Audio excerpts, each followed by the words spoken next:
Pourquoi même les femmes banalisent les violences faites aux femmes? Alors, dans cette vidéo, on va pas débattre, d'accord, sur le sujet.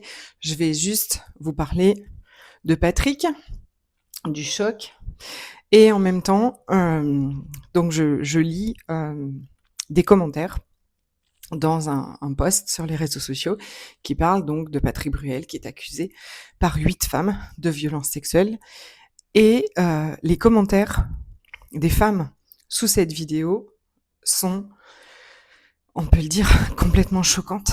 En fait, énormément de femmes, elles-mêmes, peut-être plus de la génération, on va dire, de ma mère, d'accord? Donc, les femmes nées entre 1950 et 1960, mais sûrement aussi un peu plus après. Hein. Moi, je suis née en 78, donc ça traîne encore avec de répondre en fait que ah mais c'est difficile hein, d'être un homme aujourd'hui dans ce monde. Ah ben oui, ils peuvent plus rien faire, les pauvres. Et les femmes écrivent hein, à notre époque, quand un homme nous mettait la main sur une cuisse, entre parenthèses, il ne s'agit pas juste d'une main sur une cuisse dans les accusations qu'il y a là, d'accord, c'est beaucoup plus grave. Et quand bien même, mettre la main sur une cuisse de quelqu'un qui n'est pas d'accord, c'est une agression. Ok? Ça vous viendrait pas à l'idée de mettre la main sur la cuisse de quelqu'un là que vous connaissez pas et qui veut pas. Ok? Donc bref, elles disent à notre temps, on disait non et puis ça s'arrêtait là, c'est pas si dramatique, comme si voilà, on faisait toute une histoire pour pas grand chose, que à leur époque, elles se prenaient des mains aux fesses, qu'elles avaient des patrons qui avaient des propos complètement déplacés et tout ça, et que voilà, genre c'était une blague, enfin c'était voilà, c'était pas grave quoi. Et je me dis waouh, le conditionnement qu'on a en fait. On est tellement conditionné, d'accord? Le conditionnement, qu'est-ce que c'est? C'est que on a tellement vu, entendu, euh, été, comment dire, vraiment formaté avec toutes ces idées sur qu'est-ce qu'une femme, qu'est-ce qu'elle doit supporter, qu'est-ce qu'elle doit être, qu'est-ce qu'elle doit pas être, que notre mental, hein, parce que là c'est notre mental, en fait complètement une normalité. Et donc, on arrive à défendre ces choses-là. Parce que ces femmes qui écrivent ça, elles le pensent, là. Elles sont complètement conditionnées. Et ça m'en fait faire le lien, bien évidemment, avec les femmes et notre corps. Aucune femme ne vient remettre en question le fait qu'il faille être mince, ou très peu, pas assez encore du tout aujourd'hui. Vraiment, ne viennent remettre en question le fait que la cellulite c'est moche, qu'il faut être mince, qu'il faut être comme ci, qu'il faut être proportionné, que si voilà, il y en a trop là et pas c'est un endroit, ça va pas que mais on ne vient pas remettre en question ça. C'est-à-dire que dans votre cerveau et dans notre cerveau, c'est enregistré, je fais ça parce que vraiment c'est enregistré là derrière, OK? Que pour être comme il faut être comme ci, comme ci, comme ci, comme ci, comme ça. Mais tout ça n'est que du conditionnement. Et je sais que parfois c'est difficile hein, de s'en rendre compte parce que on va se dire ah ben non mais de la cellulite c'est moche, ben non mais être grosse c'est pas joli, ben non mais être comme ci comme ça, mais qui l'a dit? C'est écrit où? C'est écrit où? À quel moment? Je ne sais pas à quoi vous croyez, mais Dieu, l'univers a dit une femme, pour être valable, pour être comme il faut, pour être aimable, doit ressembler à ça, ça, ça, ça, ça. Et la cellulite, c'est moche.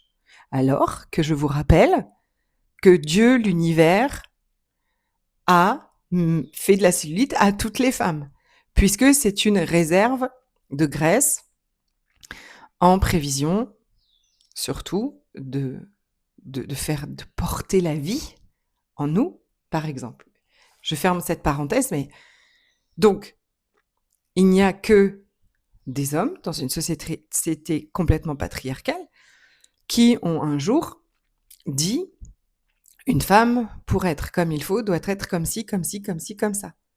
Je ne pense pas non plus que l'homme des cavernes, qui avait vraiment pour mission au quotidien de nourrir et protéger sa famille, passait son temps à poser des dictats sur le corps des femmes. C'est arrivé plus tard. Et je trouve ça, c'est hyper important pour moi aujourd'hui de faire cette vidéo, de partager ça, d'amener cette conscience en fait que ça n'est pas la réalité. Ça n'est pas une vérité absolue. C'est une construction.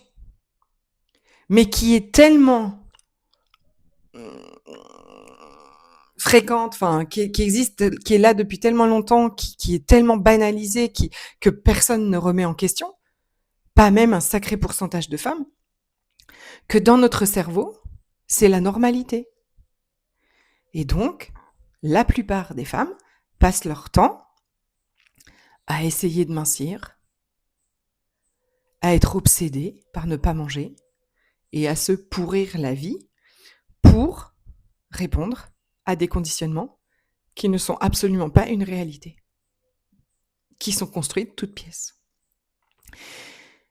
Et vraiment,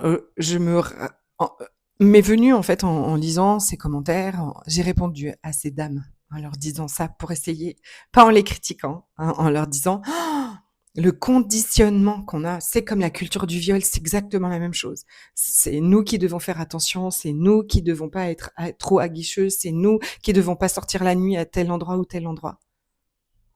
Allô? Mais le problème, c'est pas nous. Ok? C'est les agresseurs qui sont pas assez punis. Pas punis du tout. Clairement. Bref. Le gynéco de ma mère était celui aussi de toutes ses copines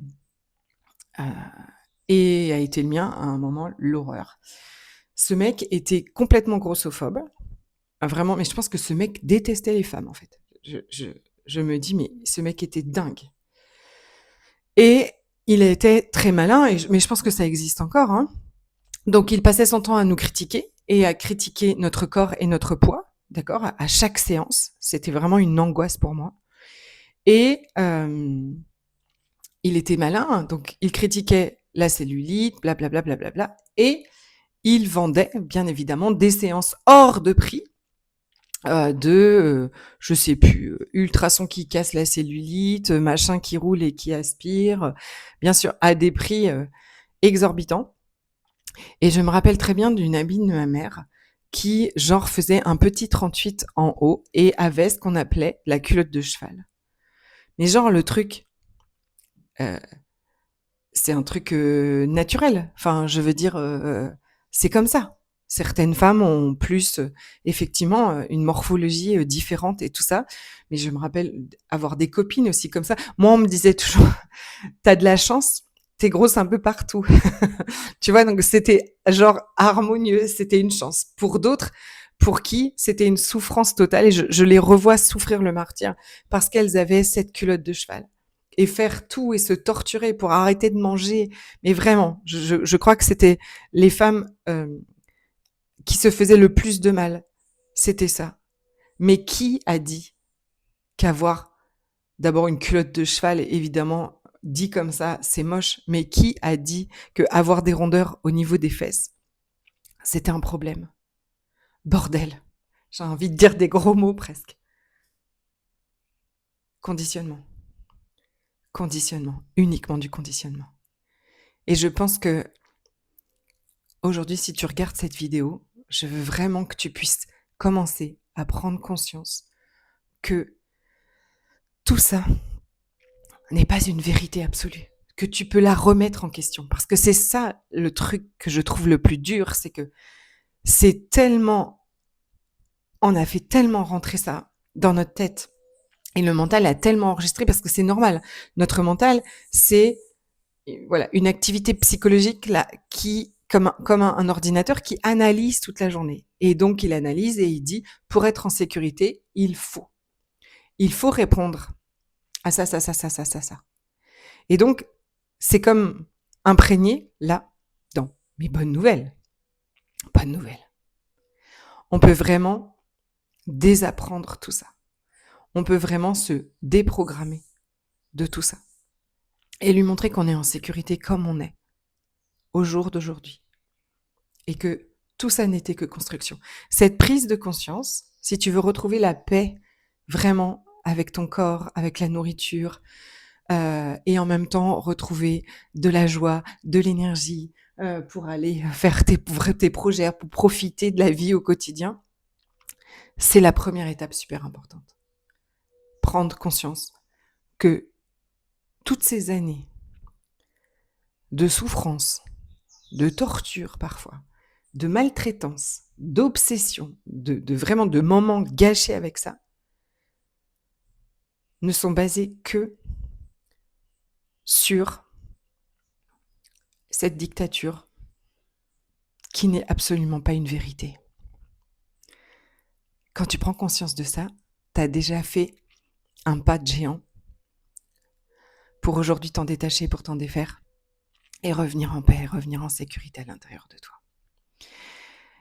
C'est ce que je fais. J'accompagne aujourd'hui les femmes épuisées par les régimes, épuisées par la honte, qui ont envie de retrouver de la paix, de la joie, avec une approche qui est vraiment avec le corps, avec les émotions, avec le système nerveux. C'est hyper important. C'est impossible de changer tout ça quand on n'a pas compris ce qui se passe dans notre système nerveux, dans notre tête, dans notre corps. Et en incluant tout ça. Et si vraiment tu as envie d'aller plus loin aujourd'hui, si toi, tu as envie aussi de retrouver cette paix et cette énergie parce que tu sais qu'aujourd'hui, tu as tellement de choses que tu as envie de faire, que tu peux faire. Si tu retrouvais toute cette joie et toute cette énergie et enfin cette paix, eh bien, abonne-toi. Bienvenue ici. Et si tu as envie de commencer à te réconcilier avec ton corps, je t'offre un soin énergétique que je te mets en dessous de cette vidéo. Je te souhaite une belle journée.